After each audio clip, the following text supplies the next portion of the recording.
Culture isn't something that you announce. It's something that people feel the moment they walk through the door.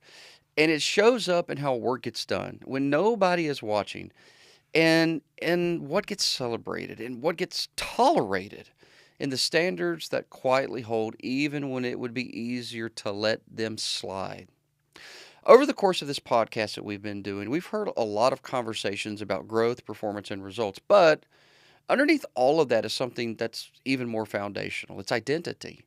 It's who we believe we are and what we take pride in. And whether the culture we're building is intentional or accidental, it's being built. And in this episode, we're going to be pulling together conversations that are a little bit longer from across this series that are directly tied to that idea. Not culture as a slogan, not culture as a perk or a policy, but culture as a behavior, culture as a standard, culture as something that leaders steward day by day, whether anyone notices or not. I think you're going to enjoy this, so let's get into it. Welcome to the $100 million Mindset, the source for business owners who aspire to scale, grow, and reach their full potential. Whether you're aiming for 5 million, 10 million, or 100 million. Your hosts are Alan O'Neill, the Irish plumber, who scaled Abacus Plumbing and Cooling to over 100 million, and Tabasco Todd Liles, a coach to high-performing business leaders and the owner of Service Excellence, are going to help you think bigger, act smarter, and take your business to the next level.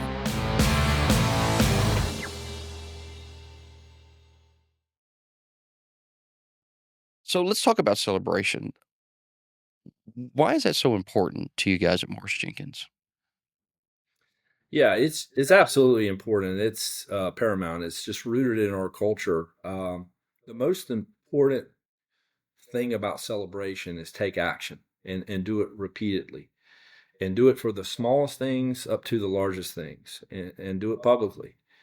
There's a lot of folks that don't want to get up at a meeting with 100 people in the room and go up to the front and have somebody talk nice about them, especially the introverts that are listening on this podcast. But and I may be one of those, but it comes back to that moment of pride and how happy we are for them. And so it's rooted in everything. Our meetings at Morris Jenkins. I've spent so much time on meetings. There are some really bad meetings in our world, and and so we're very conscious about making sure that our weekly meetings, we're providing the right information, the things that our folks need to know.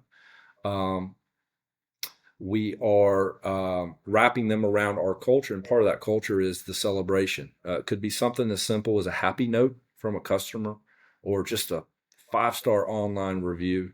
We've created a review hall of fame at Morris Jenkins. We actually have a very small committee that votes on that. And so, these are all-star reviews that are cemented on the wall at Morris Jenkins and will live forever, I'd like to think. And it could be something as simple as that. How about service awards? We don't have Employee of the Month. Don't ever do that. But something as simple as 5, 10, 15, 20-year service awards. We make sure we do those at all company events. And we give a really nice memento, kind of trophy plaque for the folks and say some nice words about them. And everything that we do is about celebration. And because that brings the glue and the unity of what we're trying to accomplish. We have these values at the business, and then we have this core purpose. And man, let's have fun, right? Let's have fun at what we're doing. It's not rocket science, The nobility of world peace and curing cancer and all those things that are super important. We're here just to serve our customers and to do it at the very best of our ability in our own genuine skin is, hey, let's have fun doing it. So celebration is at the core of everything that we do.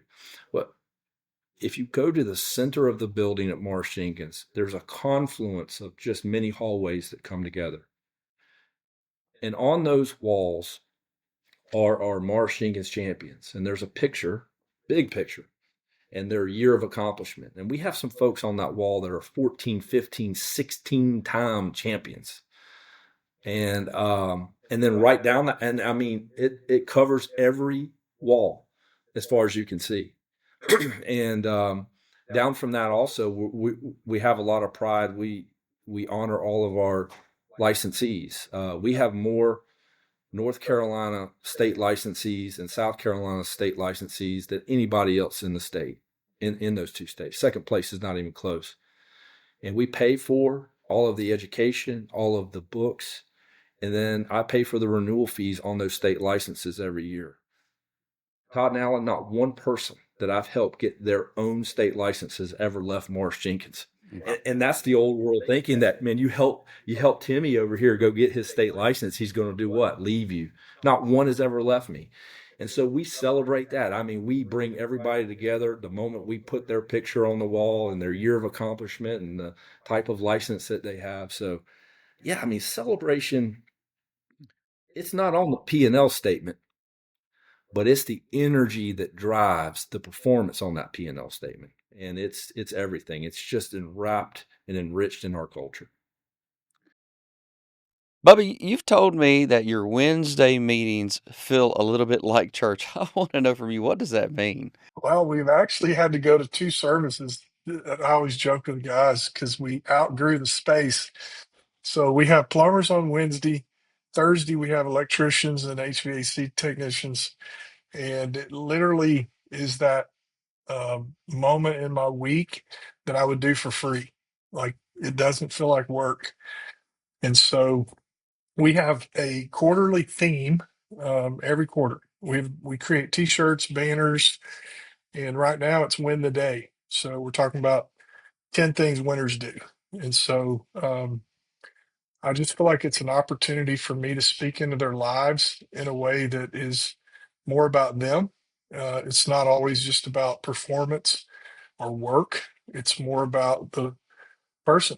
And over the years, man, I've just gotten incredible feedback from, giving out books. I gave out 2 books to a new dad last week on becoming a parent, and that was really cool. But it just gives me it's probably 15-minute talk every week, and it literally is the highlight of what I get to do here. That's great, man.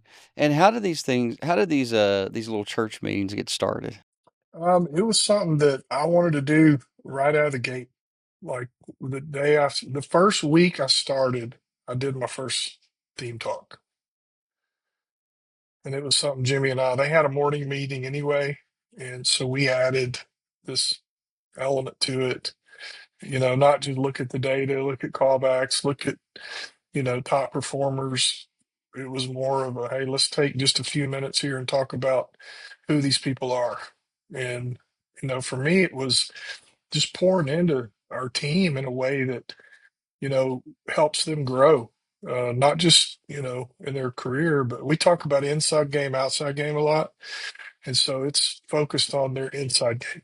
I truly believe with all my heart, just my business motto would be that culture drives profitability and healthy people make healthy businesses. And so if I can contribute to the health of our people in their personal life and their financial life or whatever, they're going to show up different. They're going to feel loyal. They're going to feel, you know, cared about. And I think that makes a difference.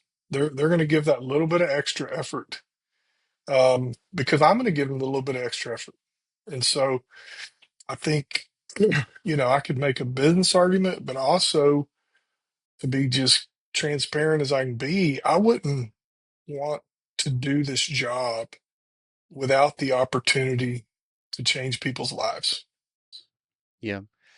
You know, Bubba, I wouldn't do it for money, just for money alone. To me, that would be very empty. Bubba, I'm pretty sure that I read somewhere that a person should pray without ceasing.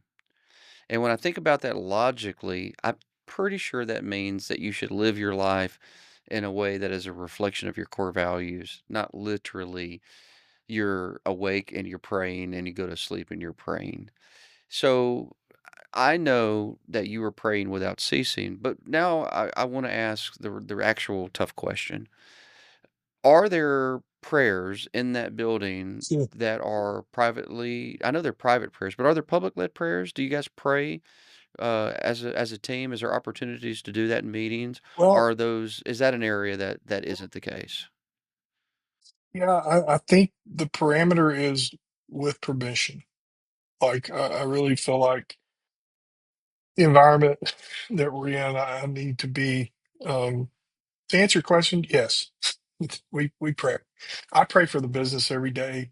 I start my day sitting at my desk at 6 o'clock, and I write my journal, read my Bible, and I pray for the business. And I've had people that have struggle in their life, and I've asked, if you were sitting across from me, I might ask you, "Hey, Todd, do you mind if I pray for you?"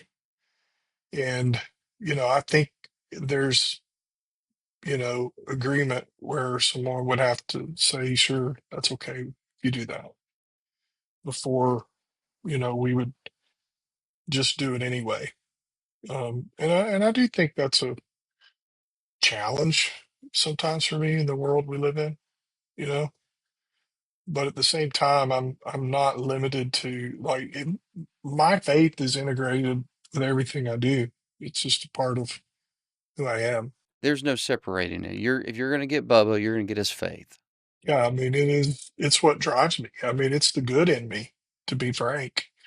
I don't have anything in me that's desirable or good or, you know, worth following apart from my faith.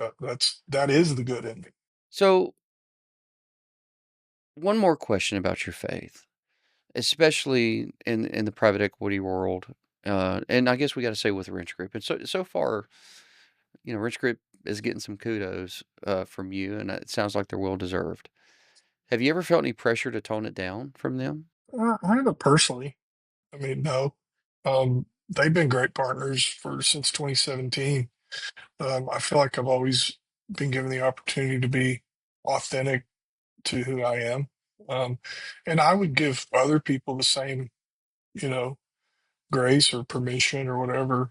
Like some people go, well, what about that person? That doesn't bother me. You know, I'm open. If anybody's a person, then I value that person. Culture doesn't speak all at once. It speaks over time, actually, and it shows up in patterns. It shows up in habits, and it shows up in the way that people treat each other when things get busy or stressful or unclear. And look, here's the hard truth. It's this. Culture is always forming. The only question is whether it forms by design or by default. Pride also isn't about ego. Identity isn't about branding. And leadership isn't about being the loudest voice in the room. It's about the standards that you protect. It's the behavior that you model and the example that you're willing to live with when you're not there to explain yourself. This is culture.